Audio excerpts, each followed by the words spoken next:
अस्सलाम वालेकुम कराची, अस्सलाम वालेकुम पाकिस्तान। दुनिया भर में जहाँ जहाँ मुझे सुना जा रहा है, देखा जा रहा है, उन सभी को मेरा सलाम। मैं हूँ आपका मेज़बान हफीज़ुर रहमान और आप लोग प्रोग्राम देख रहे हैं Hafeezur Rahman podcast FM world Pakistan के चैनल्स के ऊपर। सोशल मीडिया के जितने भी चैनल्स इनके मौजूद हैं उनमें आप देख सकते हैं आराम से। अच्छा, आज का जो टॉपिक है वो मैंने बहुत अहम मौजू मैंने चूज़ किया है और बहुत ही ज़रूरी मैंने समझा कि उसको हम एड्रेस करें, बिकॉज़ हर कोई इसके बारे में बात तो कर रहा है लेकिन कोई इसके बारे में जो है वो श्योर नहीं है। वो है फ़िनटेक। फ़िनटेक के बारे में बहुत जगहों पे चर्चे हो रहे हैं, बहुत जगहों पे डिस्कशन हो रही है, fintech, but what is this all about. तो आज के इस प्रोग्राम के अंदर हम डॉक्टर मोहम्मद सज्जाद अशरफ साहब को से हम मालूम करेंगे कि ये है क्या चीज़ और इसको कैसे जो है हम एडॉप्ट कर सकते हैं, इससे क्या हम फ़ायदा उठा सकते हैं। डॉक्टर साहब का अभी जो है तारुफ मैं आपको करवा देता हूँ। डॉक्टर साहब जो हैं वो असिस्टेंट प्रोफेसर हैं DHA सोफा यूनिवर्सिटी में और काफ़ी अरसे से जो है वो रिसर्चेस भी कर रहे हैं, फाइनेंस के एक्सपर्ट भी हैं।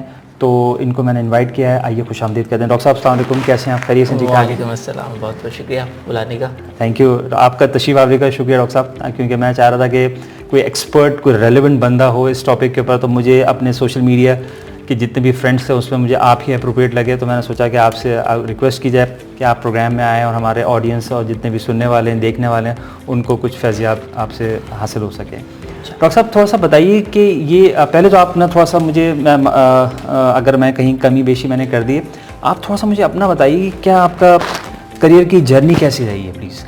अच्छा, मैं अपने बारे में बताता हूँ। मैं एक्चुअली मैं कॉर्पोरेट सेक्टर में काम करता रहा हूँ पिछले 10 साल। मेरा 10 साल का एक्सपीरियंस है BPO सेक्टर के अंदर, बिजनेस प्रोसेस आउटसोर्सिंग के अंदर। और इसमें मैंने मेजरली जो सर्व किया है वो USA टेलीकॉम सेक्टर को सर्व किया। और हमने डिफरेंट प्लेटफॉर्म से रहकर डिफरेंट रोल्स में रहकर मैंने उनको सर्व किया, डिफरेंट कैपेसिटी के अंदर। अभी रिसेंटली मैंने एकेडमिया को ज्वाइन किया फुल टाइम। और यहाँ पे मैं DHA सोफा के साथ एसोसिएट हूँ एज एन असिस्टेंट प्रोफेसर। और मेजरली मेरा जो एक्सपर्टीज़ हैं वो फाइनेंस के एरियाज़ में उन्हीं की उसी हवाले से सब्जेक्ट्स भी चल रहे होते हैं और उसी हवाले से हम लोग ट्रेनिंग्स भी वक्तन फ़वक्तन करते रहते हैं। ओके डॉक्टर साहब, थोड़ा सा आप जो है मुझे अपनी एकेडमिक्स के बारे में भी थोड़ा सा बताइए कि आपने PhD कब की, कहाँ से की, उसका थोड़ा सा ज़रा एक्सपीरियंस ज़रा शेयर करें। क्या आपने कॉर्पोरेट में रहते हुए ये की थी? ये बहुत सवाल है, बड़ा इंपॉर्टेंट सवाल है, क्योंकि आपने अभी मुझे बताया कि अभी 10 साल आपने कॉर्पोरेट में गुजारे और उसके बाद फिर आपने अभी रिसेंटली आपने DHA सोफा को ज्वाइन किया एज असिस्टेंट प्रोफेसर। तो वो थोड़ा सा ज़रा राज बताइए, ये कैसे हुआ है? ये राज तो नहीं है, बट मैं कहूँगा कि मैं लकी हूँ कि मुझे मेंटोर्स अच्छे मिल गए जो हमेशा मोटिवेटेड रहे। बिकॉज अगर आप डिफरेंट सेक्टर में होते हो, एकेडमिया में नहीं हो, फिर आपको इतनी बड़ी डिग्री करनी है, इतना बड़ा माइलस्टोन अचीव करना है, तो प्रॉब्लम रहती है, स्ट्रगल रहती है, डीमोटिवेशन आती है, दिल चाहता है छोड़ दो, नहीं हो पाएगा, सेल्फ डाउट्स भी आते रहते हैं। बट अल्हम्दुलिल्लाह अल्लाह पाक की तरफ से था और वो चीज़ें होती रहीं। तो टफ बहुत था बिकॉज वो फुल टाइम जॉब, एकेडमिया भी नहीं है, वहाँ की रिक्वायरमेंट्स अलग, वहाँ पे टास्क की आस्क अलग, प्लस आप जब US में आप टाइमिंग का भी डॉक्टर साहब फ़र्क होता होगा? टाइमिंग का बहुत, दिन और रात 12 घंटे का ऐसी कुछ होता है? बहुत ज़्यादा हुआ करता था। जब वहाँ से रात को छुट्टी हुआ करती थी, मैंने एक्चुअली दोनों शिफ्ट्स पे काम किया है। एक में हमारी सुबह फजर में ऑफ हुआ करती थी, वहाँ से वापस आकर थोड़ा सा नैप लेकर फिर क्लासेस शुरू हो जाया करती थी, फिर अपना पढ़ना, फिर थीसिस, फिर रिसर्च। और जब शिफ्ट ऐसी थी कि रात को 11 बजे छुट्टी हुआ करती थी, एंड दैट केस कोशिश क्या करते कि रात का पूरा टाइम जो है वो राइटिंग में गुजार दिया करें। मुश्किल था लेकिन अल्हम्दुलिल्लाह अल्लाह पाक ने करवा दिया। बहुत बड़ा आपने जो है बहुत ही ज़बरदस्त आपने शेयर किया है अपना एक्सपीरियंस। मैं उम्मीद करता हूँ कि उन तमाम नौजवानों के लिए जो देख रहे हैं इस वक्त कि इस तरह की मोटिवेशन ही आपको जो है ना सक्सेस की तरफ लेके जा सकती है कि आपने ना दिन देखा ना रात देखा, आप अमेरिकन कंपनी के साथ काम कर रहे हैं, यहाँ पे उनकी क्या शिफ्टें चल रही हैं और उसके साथ साथ along with that you are also doing your PhD। माशाल्लाह से क्रेडिट बिल्कुल आपको जाता है डॉक्टर साहब, आपके हार्ड वर्क को जाता है, दुआओं को जाता है, डेफिनेटली आपके पीछे जो लोग दुआएं कर रहे होते हैं। तो सब थोड़ा सा मुझे जो है वो एक ले मैन को, अगर हम ले मैन के हवाले से अगर हम बात करें, आज के जो टॉपिक है फ़िनटेक, उसको आप थोड़ा सा इलेबरेट करें, बताएं कि व्हाट इज़ दिस फ़िनटेक। अच्छा, हम लेमैन टर्मिनोलॉजी अगर मैं आपको एक्सप्लेन करूँगा तो फ़िनटेक बेसिकली एक शॉर्ट फॉर्म है, एक फाइनेंशियल टेक्नोलॉजीज इसकी फुल फॉर्म। ओके, अगर मैं फाइनेंशियल टेक्नोलॉजीज़ की बात करता हूँ तो फाइनेंशियल टेक्नोलॉजीज़ बेसिकली 2 वर्ड से मिलकर बना है। फाइनेंशियल्स एंड टेक्नोलॉजी, राइट, ठीक। ये एक ऐसी फील्ड है जो फाइनेंस और टेक्नोलॉजी का ब्लेंड है, मिलाती है आपस में। टेक्नोलॉजी जब नहीं थी तब भी फाइनेंशियल ट्रांजैक्शंस की जाती थी, बट उसमें मैनुअल एलिमेंट बहुत ज़्यादा था। ठीक है। टेक्नोलॉजी ने आकर इसको किसी हद तक ऑटोमेट किया।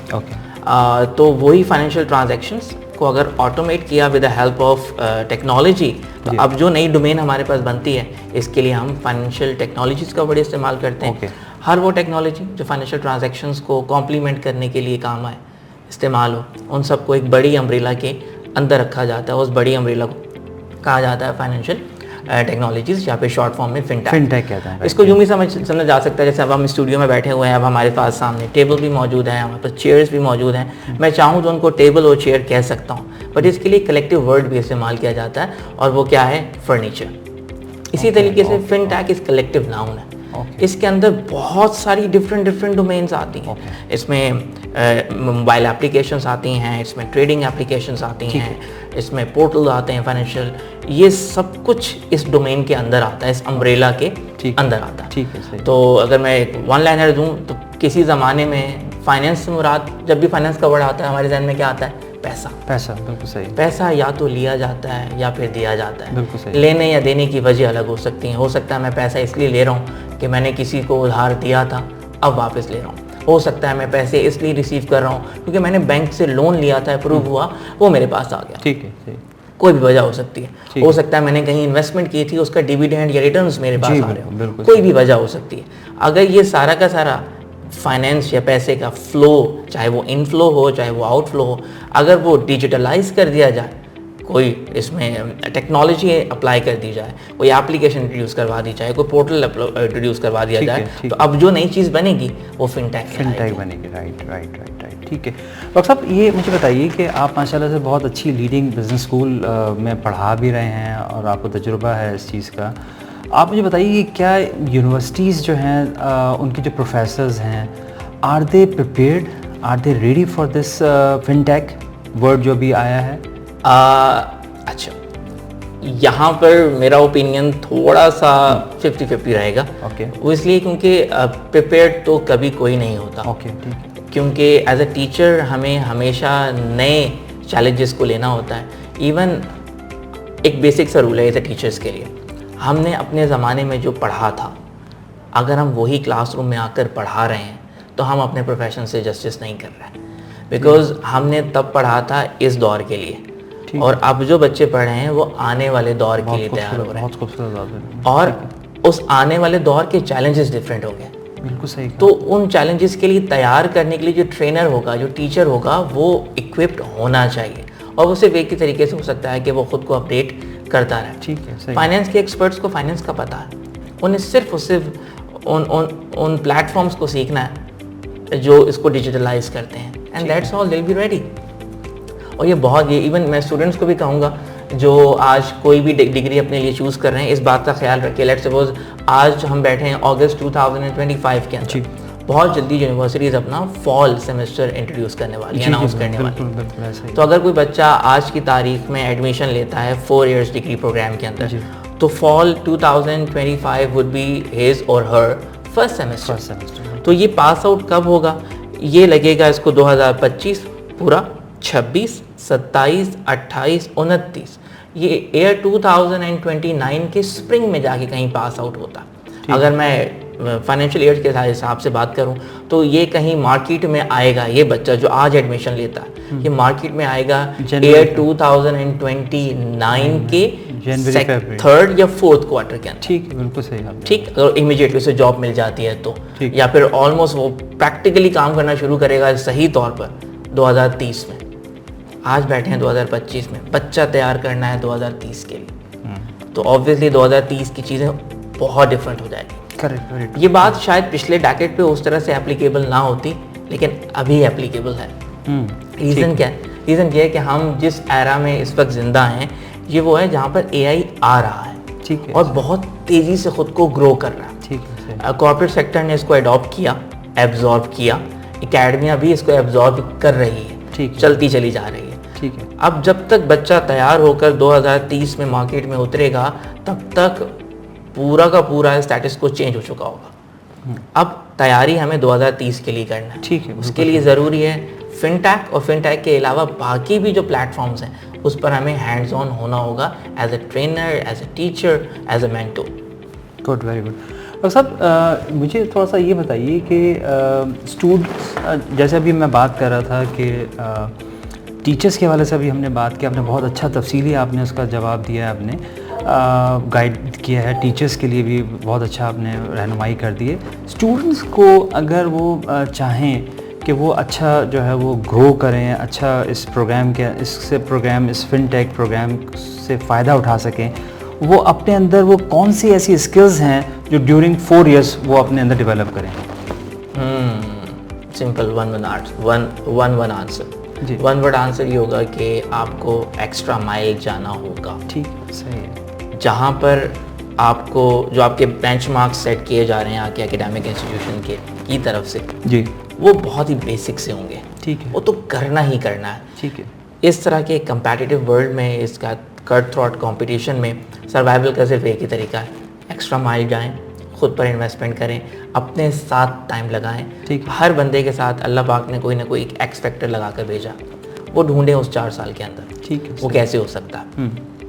टिप नंबर 1, फर्स्ट सेमेस्टर में इन हुए आप 6 सेमेस्टर 8 सेमेस्टर के जो स्टूडेंट्स हैं उनकी जो वर्कशॉप्स हैं उनमें जाके अटेंड करें।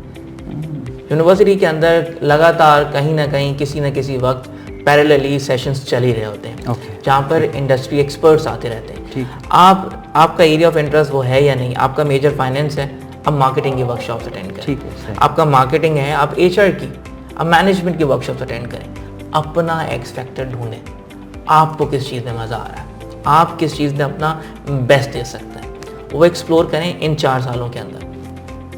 मुझे अगर आज कोई मौका देता है किसी तरीके से आप पीछे जाओ और अपनी ज़िंदगी में वो ज़िंदगी का पीरियड ले आओ जब आप सामने चेयर्स पे बैठो और लोगों को सुनो एज अ स्टूडेंट, वो लाइफ बहुत अच्छी होती है। आपके पास गलती करने का मार्जिन होता है, एक्सपेरिमेंट करने का मार्जिन होता है। आप ये कहकर हट सकते हो मैं तो सीख रहा हूँ, आपके ऊपर वो बर्डन्स नहीं होते। बहुत खूबसूरत बोला। प्लस आपकी लाइफ, आपकी ज़िंदगी उस फेज़ में होती है कि आप एक्सपेरिमेंट्स फिर कर सकते हो। ठीक, सही। अपने आप को एक्सप्लोर करो।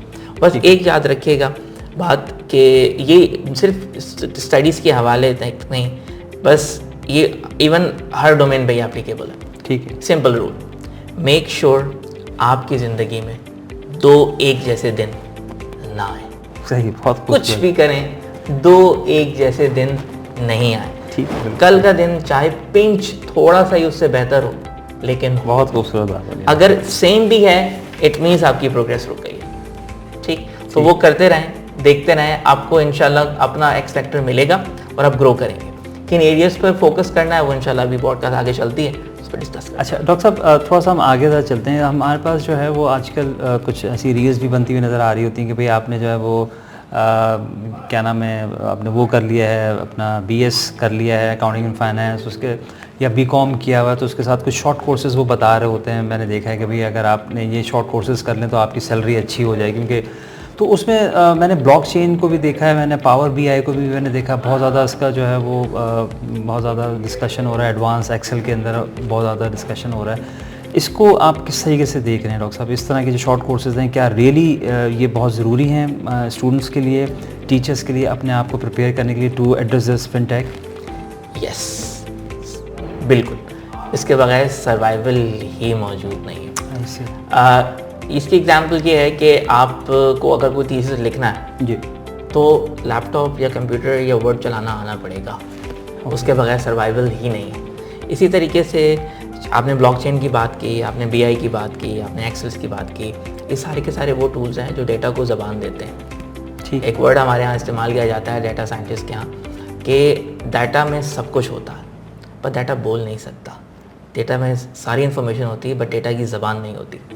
एक एनालिस्ट ही है जो उस डाटा को ज़बान देता है और उस डाटा से मीनिंगफुल इन्फॉर्मेशन बाहर निकालता है। डेटा साइंटिस्ट जो होता है। यस, ठीक है। अब उसके लिए ज़रूरी है कि आपको कोई टूल इस्तेमाल करना। ओके। वो टूल क्या है, वो कौन सा है? जितनी छोटी हमारी ज़िंदगी है ना जी, 2-4 टूल्स काफ़ी हैं।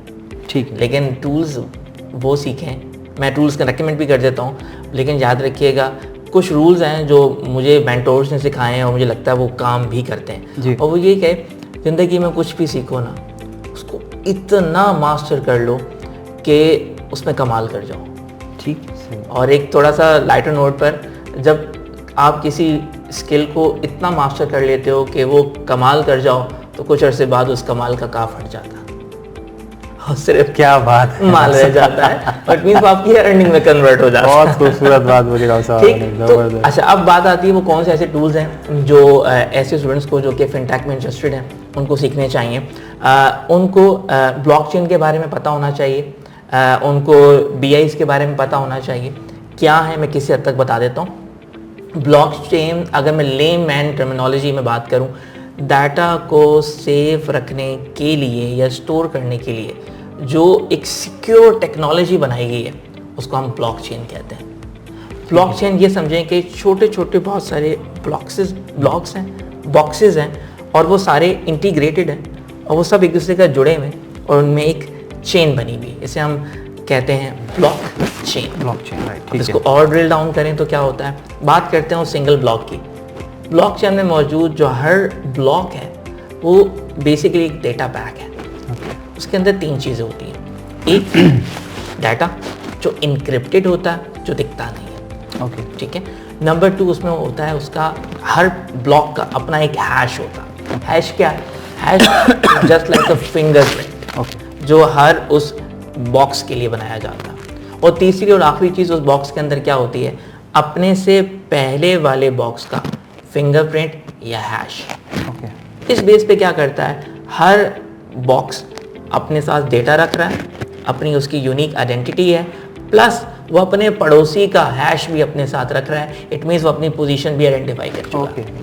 अब अगर कोई इस डाटा को टेम्पर करता है तो होगा क्या, मैं किसी ब्लॉक को उठाता हूँ, मैं इसके डाटा को चेंज करता हूँ, जैसे ही मैं इसका डेटा चेंज करता हूँ इसका फिंगरप्रिंट चेंज होगा और नया हैश बन जाएगा इसका। जैसे ये नया हैश बनेगा ये तो अपडेट होगा, लेकिन उसके जो पड़ोसी हैं उसने अपने साथ इसका हैश और उसके बाद वो वाला हैश नहीं होगा, पूरी चेन ब्लॉक हो जाएगी, पूरी चेन टूट जाती है। इसीलिए ब्लॉकचेन के थ्रू डाटा जो हम प्रोसेस करते हैं या उसको सिक्योर करते हैं वो बहुत सिक्योर होता है। इवन जो हमारे पास जो क्रिप्टो करेंसीज बनती हैं वो भी ब्लॉकचेन टेक्नोलॉजी पर ही बनाई जाती है, बिकॉज इट्स वेरी सिक्योर। ठीक है। अच्छा, पैरेलल आपने बात की थी एक और टूल की, पावर BI की। पावर BI बेसिकली डाटा को एनालाइज और स्पेशली डाटा को विजुलाइज करने के लिए इस्तेमाल होती है। तो ये टूल भी आना चाहिए क्योंकि डाटा विजुलाइजेशन डाटा को समझने के लिए बहुत आसान टूल। उसके लिए आप पावर BI भी इस्तेमाल कर सकते हैं, उसके लिए टैब्लियो का ऑप्शन मौजूद है, उसके लिए क्लिक का ऑप्शन मौजूद है, मल्टीपल सॉफ्टवेयर एंड प्लेटफॉर्म्स मौजूद हैं। इवन एडवांस एक्सेल पे भी आप या एक्सेल के अंदर रहते भी आप डैशबोर्ड्स बना सकते हैं, बट एक्सेल डैशबोर्ड बना तो देता बट एक्सेल की वो एक्सपर्टीज नहीं है। Excel is extremely good for tabular reports. Visualization although इसमें कस्टमाइजेशन के बहुत सारे ऑप्शंस एक्सेल में बनाए भी जाते हैं, बट टेबुलर रिपोर्ट्स के लिए ज़्यादा आइडियल समझा जाता है माइक्रोसॉफ्ट एक्सेल। ठीक। डॉक्टर साहब ये मैं देख रहा हूँ आजकल कुछ जो प्रोफेशनल इंस्टीट्यूट्स हैं दे आर फाइंडिंग डिफ़िकल्टी। उन्होंने करिकुलम में अपडेशन तो कर दी है, फिनटेक के इनकॉर्पोरेट तो कर दिया है, but they are finding difficulty in finding the appropriate trained trainers. तो उसके लिए आपकी क्या राय है, क्या कुछ सजेशन देना चाहेंगे? प्लीज़ आप दीजिए। इन दैट केस जितने भी इंस्टीट्यूशंस हैं, एकेडमिक इंस्टीट्यूशंस, उनको प्रैक्टिशनर्स की हेल्प लेनी होगी। प्रैक्टिशनर्स की हेल्प के बगैर ये गैप पूरा नहीं होता, बिकॉज अनफॉर्चुनेटली हमारे यहाँ एकेडमिया और इंडस्ट्री के दरमियान एक बहुत बड़ा गैप है। उसको ब्रिज करने के लिए 2 ही तरीके हैं, या तो एकेडमिक इंस्टीट्यूशंस के जो टीचर्स हैं, ट्रेनर्स हैं, जो मेंटोर्स हैं, वो प्रैक्टिशनर्स बने, वो प्रैक्टिकल वर्ल्ड में इन हो, या फिर हम प्रैक्टिशनर्स को इनकरेज करें या इनको इन्वॉल्व करें टीचिंग साइड पर, ताकि वो लॉट तैयार हो जो ज़रूरत है। ठीक है, सही। वरना एक चीज़ कहा जाती है जॉब्स नहीं है।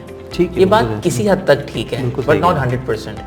जॉब्स हैं, बट जॉब्स के हिसाब से ट्रेंड लोग नहीं हैं। इस वजह से कई बार पोजीशंस वैकेंट रहती हैं।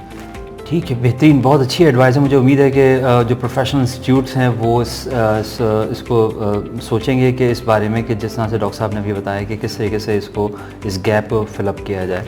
और जो इस वक्त if they are people are finding difficulty in getting appropriate faculty, तो वो इस तरह से उनको हेल्प मिल जाएगी।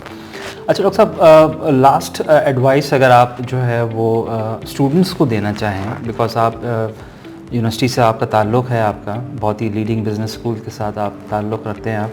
आप बताइए कि कोई लास्ट में अगर आप कोई प्रैक्टिशनर्स को कोई एडवाइस देना चाहें या कोई स्टूडेंट्स को कोई एडवाइस देना चाहें कि वो अगर आप इसको कैरियर के अंदर आप आना चाह रहे हैं, वो फाइनेंशियल फिनटेक के अंदर आना चाह रहे हैं, तो वो किन चीज़ का ख्याल रखें, वो कौन सी ऐसी चीज़ हैं जो उनको अपने कैरियर के अंदर ग्रो करने में हेल्प करेगी? Please over to you. ठीक। अच्छा, स्टूडेंट्स के लिए एडवाइस ये है कि फिनटेक में 2 मेजर एरियाज़ हैं जिन पर आप लोगों का आपकी अंडरस्टैंडिंग बहुत अच्छी होनी चाहिए। नंबर 1, फाइनेंशियल कॉन्सेप्ट्स आपके बहुत क्रिस्टल क्लियर होने चाहिए, अंडरस्टैंडिंग बहुत अच्छी होनी चाहिए, प्लस कुछ प्लेटफॉर्म्स, कुछ टूल्स ऐसे हैं जिन पर आपका हाथ बहुत अच्छे तरीके से साफ़ होना चाहिए। चाहे उसमें स्प्रेडशीट हो सकती है, उसमें पावर BI हो सकता है, उसमें टैबली हो सकता है, उसमें बेसिक एनालिटिकल टूल्स जितने भी हमारे मौजूद हैं, वो SPSS हो सकता है, स्मार्ट PLSS हो सकता है, कुछ भी। एनालिटिकल साइड पे आपका हाथ बहुत साफ़ होना चाहिए, प्लस पाइथन, SQL, बच्चों ये पहली फुर्सत में इस पर अपना एक्सपोजर लेना शुरू कर दें। बिकॉज अगर आप हार्डकोर फिनटेक प्रैक्टिशनर्स नहीं भी बनते, फिनटेक में बेसिकली कुछ लोग ऐसे होते हैं, कुछ ऐसी पोजीशंस हैं जो ये एप्लीकेशंस डेवलप करती हैं। ठीक है, सही है। कुछ ऐसे होते हैं जो डेवलप करने वालों की हेल्प करती हैं। बिकॉज एक हार्डकोर सॉफ्टवेयर इंजीनियर जो फाइनेंस की नॉलेज नहीं रखता, उसे एक ऐसे बंदे की ज़रूरत होती है जिसे दोनों एरियाज़ के बारे में पता हो। ठीक है, सही। वो फाइनेंशियल डोमेन्स का प्रैक्टिकल एक्सपीरियंस रखता हो, बेसिक पता हो उसे, प्लस उसे डेवलपमेंट साइड के बारे में चीज़ें पता हो, ताकि वो बिजनेस मॉडल को, फाइनेंशियल मॉडल्स को समझा सके सॉफ्टवेयर इंजीनियर को उसकी ज़बान में, उसके कॉन्टेक्स्ट में। तो आपको दोनों एरियाज़ में अपने आप को अच्छे तरीके से प्रदर्शन करना होगा। अपने फाइनेंशियल नॉलेज बहुत अच्छी करनी है, प्लस आपको कुछ बेसिक पाइथन हो गई, वो आपको अच्छे तरीके से सीखनी होगी। पाइथन की कुछ लाइब्रेरीज़ हैं जो अच्छे तरीके से आपने करनी होगी। पाइथन हो गया, पांडा है, उस लाइब्रेरीज़ को अच्छे तरीके से आपने हैंड्स ऑन होना होगा। BI की टूल्स हैं हमारे पास, पावर BI है, टैबलियो है, एक्सेल हो गया, इसको अच्छे तरीके से आप कर लीजिएगा। प्लस इसके अलावा डाटाबेसेस में बात करूँ तो एज़ोर और SQL एक है जिसको आपने अच्छे तरीके से प्रैक्टिस करना होगा, हैंड्स ऑन लेना होगा। देन आप इस काबिल होंगे कि जो कुछ भी आप फाइनेंशियल मॉडलिंग में पढ़ रहे हैं या फाइनेंशियल डोमेन्स में जो कुछ पढ़ रहे हैं, उसको आप डिजिटलाइज फॉर्म में, कुछ प्रोडक्ट फॉर्म में ला सकते हैं। थैंक यू डॉक्टर साहब, बहुत शुक्रिया। मैं उम्मीद करता हूँ कि मेरे व्यूअर्स, लिसनर्स को ये बड़ा ज़बरदस्त डिस्कशन रहा होगा और आपके लिए, आपकी नॉलेज के लिए। और इसी तरीके से मैं इंशाल्लाह नेक्स्ट अपने प्रोग्राम्स के अंदर ऐसे ही क्वालिफाइड, पढ़े लिखे, तालीमी याफ्ता जो लोग हैं जो कि इस वक्त अपनी अपनी फील्ड के अंदर बेहतरीन अपना काम कर रहे हैं, उनको मैं ज़रूर लाऊंगा यहाँ पे और आपसे जो है इंटरेक्शन करवाऊँगा ताकि आप उनके एक्सपीरियंस से सीख सकें। इसके साथ ही मैं डॉक्टर साहब का बहुत शुक्रगुजार हूँ कि वो यहाँ पे आए, मेरे प्रोग्राम के अंदर रौनक उन्होंने बख्शी और इतनी इम्पॉर्टेंट इन्फॉर्मेशन हमारे ऑडियंस को, हमारे लिसनर्स को उन्होंने शेयर की।